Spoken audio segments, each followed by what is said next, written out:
Well, and now it's my kitchen. Welcome. I invite you to my kitchen. We are going to be drinking tea, and this is Cup of Tea with Lilian. Welcome to our new format. This is going to be weekly. I hope that I will be talking about something interesting, something of interest to you, to me, and to us. It might not even be related to Russia, just whatever we want to talk about, and we will be talking about those things that we want to. And you here is you well, because it's kind of starts everything with Russia, and this is my Russian nesting doll, Matryoshka. Matryoshka. This is the largest Matryoshka that probably you ever going to see. This is huge Matryoshka. And inside of this lady, we can find 26 dolls. 26 dolls. And the last one is the size of this. And I can open just to show you the next one. This is the next Matryoshka doll. Look at this. One of these days, I probably will unfold all of them and make a parade of those 26 parading for you. And let's put her head back. And we need to make sure that the print coincide. So everyone will have, where's the head? Okay. You need to make sure that your heads, the bodies, the ornament gets together. When I was a kid, it was kind of putting a Lego together. You need to make sure that all the pieces, the upper and the bottom of your Matryoshka fit together perfectly. My first tea with Lilian, I would like to dedicate to this wonderful gingerbread. This is the gingerbread, Russian gingerbread, famous Russian gingerbread, and it's called Tulsky Pryanik. Tulsky Pryanik or Tula gingerbread. Tula is the city. It's the city 200 kilometers from Moscow. It's one of the medieval ancient Russian cities that first was mentioned in the 12th century in 1146. And we know that Moscow itself was mentioned in 1147. We see that city is very, very old, and eventually it was a fortress on the border of one of the principalities. And Tula sat on the border of Principality of Ryazan. We are not going to name all the principalities at those all principalities of those times, because those were really ancient times, and it's considered by historians that the centralized Russia as the state started to be recognized in the times of Ivan III. Since my tea is ready and I love my tea, the best thing to go with tea is something sweet. And this city of Tula is a very famous city. What is this city is famous about?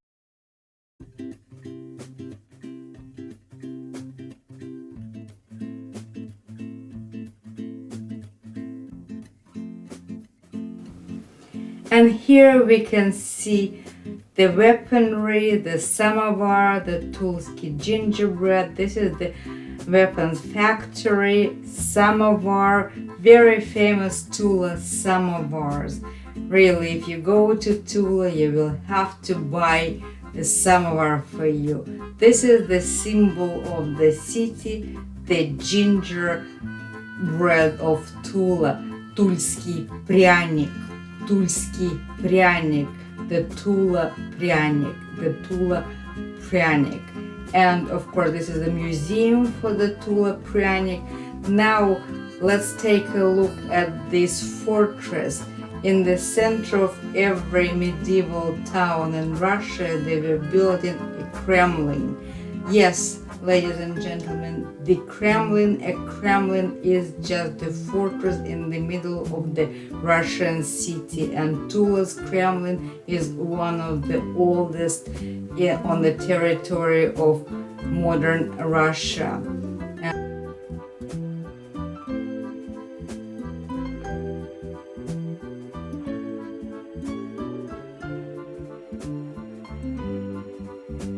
First of all, it was the center of blacksmiths, and in the times of Peter the Great, there was Russian industrial family, a family of Russian industrialists and blacksmiths by the last name Demidovs. They established a number of blacksmith factories and industrial plants, whatever industries were in those times in 18th century, and Russian weaponry, so-called, started in Tula. All the rifles and cannons first they were made in Tula, and that's why the Russian rifles, the most famous Russian rifles being made in Tula by the Tula blacksmiths, and it's very famous. And then also, since they have this gingerbread, very famous Tulski Pryanik, they also had to have the tea brewing machine. And Tula samovar is also takes its origin in Tula. Technically, samovar is a common hot water tea brewing vessel. In Central Asia and Asia, people also used all type of samovars to make tea. In Russia, in Tula, they make those famous samovars, and I don't have one here. Those of you who follow me on Russian with Puma Messi, I have created a lesson about samovar because Sasha and Masha, they do have Tula samovar on their terrace, and sometimes during their streams they have tea drinking. They have tea drinking parties, also drinking tea, making tea in that samovar.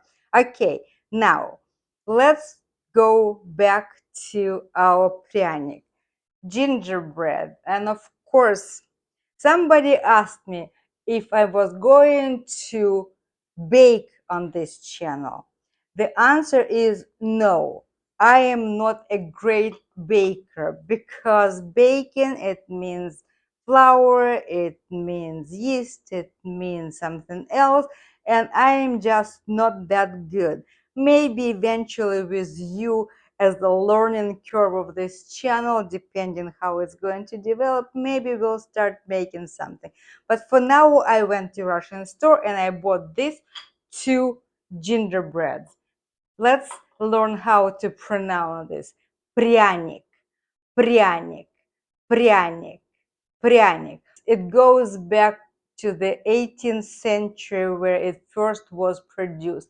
What do we see here? It's imprinted. Tula Pryanik is famous type of imprinted Russian pryanik from the city of Tula.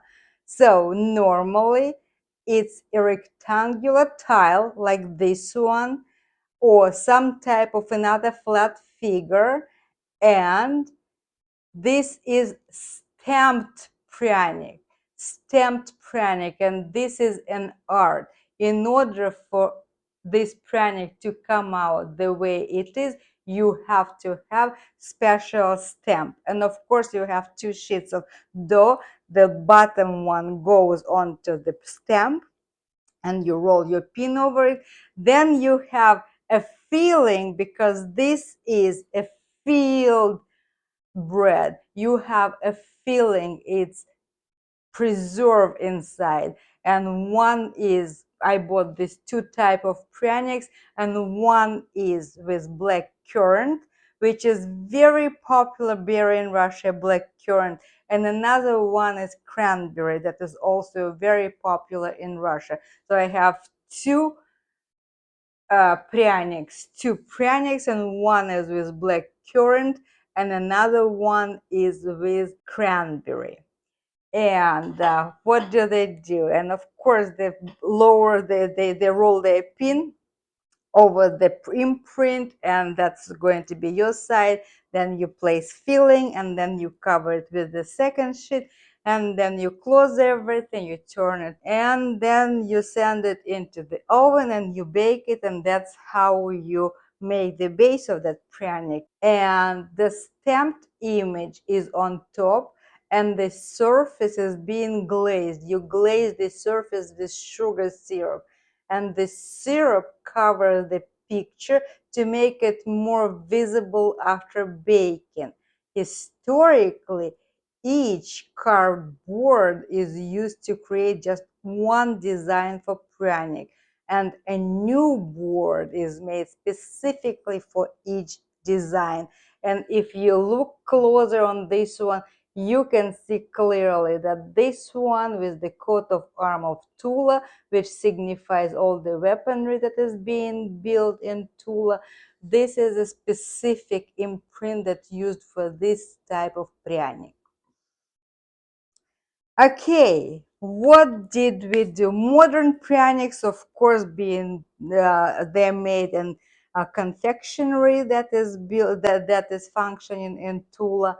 And if you decide that it would be nice for us at this channel to try and make your own Tula pryanik, we no, I'm not saying that I'm going to make Tula pryanik, so I don't know. Maybe eventually, maybe I'll start baking.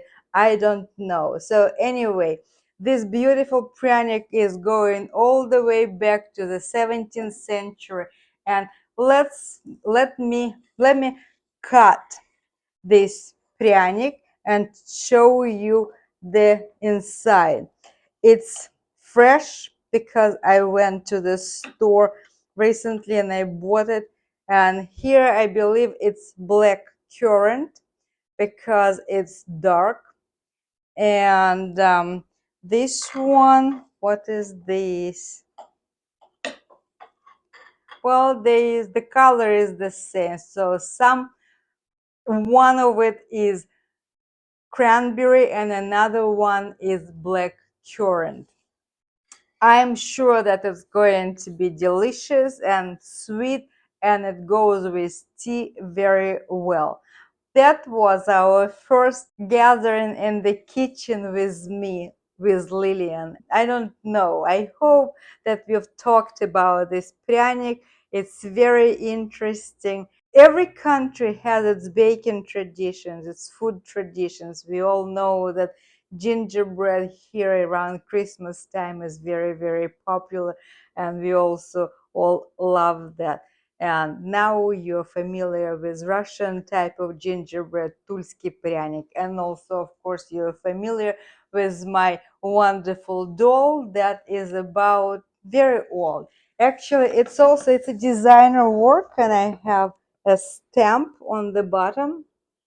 And what does it say? Let me see. I don't remember. It has stamp on the bottom, and it's the city of Sergiev Posad, and it was made in 1993. And there is a name of the author. This is the author's work, and I don't know. So anyway, in 1993, this doll was made, and I brought it with me all the way from Russia with love. Tula is famous for rifles, cannons, weaponries, and blacksmith as an art, and also samovar. And every samovar that you can find, it has special seal.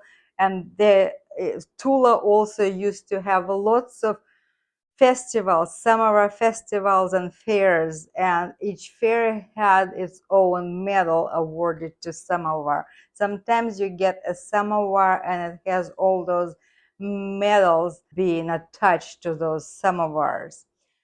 And those samovars might be very expensive. Some of them made out of copper, some of them made out of different alloys. And by all means, they are not electric.